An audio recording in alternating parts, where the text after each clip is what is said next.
बड़ी हैरानकुन बात जो बतौर मीडिया के, क्योंकि हमने ये भी देखा कि जब कहीं भी रेड होती है, कोई भी होटल सील होता है, रेस्टोरेंट सील होता है, बेकरी सील होती है, तो उस हवाले से खबर मीडिया पे नशर की जाती है और बाकायदा एक प्रेस रिलीज होती है, सब होता है।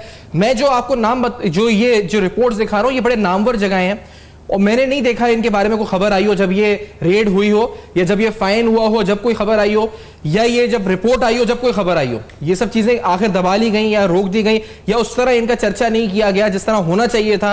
ये बड़ा एक इंपॉर्टेंट अपने आप में सवाल है। लियाकत एडवोकेट साहब, कानूनी तौर पर जो फूड एक्ट है उसके तहत, क्योंकि मैंने जो उनका मौकिफ है वो भी हम बात बड़ी इंपॉर्टेंट है, वो कहते हैं कि हमें ये दायराकार है जी कि पहले अपील भी फोरम होता है, यानी अगर डिप्टी डायरेक्टर ने नोटिस दिया किसी रेस्टोरेंट को तो वो डायरेक्टर को अपील कर सकता है, उसमें इंप्रूवमेंट नोटिस होता है। अभी आपने सुना भी, अगर वो इंप्रूवमेंट होती है चीज में 90%, लेट्स से 100%, उसके बाद जब तक उसकी प्रोडक्शन को बंद रखते हैं और फिर उसके बाद हम उसकी प्रोडक्शन को दोबारा स्टार्ट कर देते हैं जब वो अपने मेयार पे पूरा उतरने लगती है। ये कानूनी तौर पे जो फूड एक्ट 2016 का बता रहे हैं, आप माहिर कानून है, आपके नजदीक ये दुरुस्त तरीका है, या फिर ये जो फिर डायरेक्ट बंद कर देते हैं वो फिर क्या हो रहा है जो अगर डायरेक्ट सील कर देते हैं? बिस्मिल्लाहिर्रहमानिर्रहीम। देखें, अभी मेरे भाई ने बताया, बिल्कुल ने दुरुस्त फरमाया, और आपने जो अपने इंट्रो के अंदर जो चीज़ें बताई हैं, तो क्या मुझे ये बताएं कि जितने रेस्टोरेंट जो है ना हमारे यहाँ पे चल रहे हैं, क्या इस कानून को या इस रूल रेगुलेशन को फॉलो कर रहे हैं?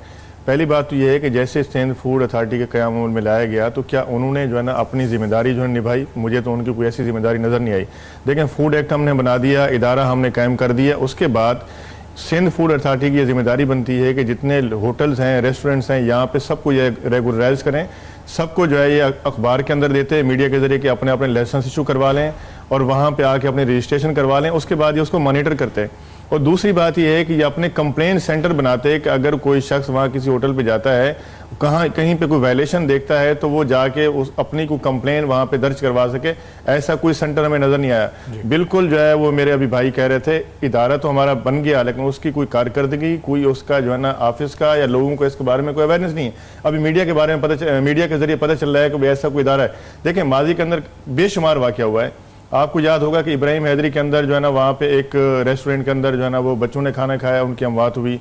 उसके बाद डिफेंस के अंदर हुई, सदर के अंदर हुई। बेशुमार वाक़यात हमारे सामने हैं जिसकी FIR कटी, नेग्लिजेंस की FIR कटी, उसके ऊपर मुकदमा दर्ज हुए। मीडिया ने काफ़ी शोर मचाया, फिर लोगों के जो है ना ये जोर के ऊपर जो है ना ये इदारा कैम किया गया। तो मुझे ये बता दें कि आज तक जो है ना, अभी आपने गिनवाया कि इनको इंप्रूवमेंट नोटिस दिए गए। भाई, आप अगर गए हैं, आपने वहां रेड किया, अगर किसी ने वायलेशन किया, उस रेस्टोरेंट को सील करते उसको नोटिस देते, उसके बाद उसका केस चलता, उसको सजा देते, सजा देने के बाद जो है जो भी उस पर जुर्माना होता, उसके बाद उसको पाबंद करते, फॉलो करना है। इस ब्रेक के बाद आके सारे अहम सवाल उठाते हैं। जो पूरा क्राइटेरिया है, जो वो डॉक्टर साहब मौजूदगी में उनसे फायदा उठाएंगे कि जो उन्होंने क्राइटेरिया सेट किया हुआ है कि एक रेस्टोरेंट में क्या क्या होना चाहिए, चेक्स, वो कितना इस वक्त सॉलिड है और अमल दरामद। तो फिर वो सवाल है ही कि यहाँ पर चीज़ें तो बड़ी अच्छी बन जाती है, खूबसूरत कवानीन, अमल दरामद नहीं होता। बड़े अहम सवाल उठाएंगे इस ब्रेक के बाद, हमारे साथ रहिए।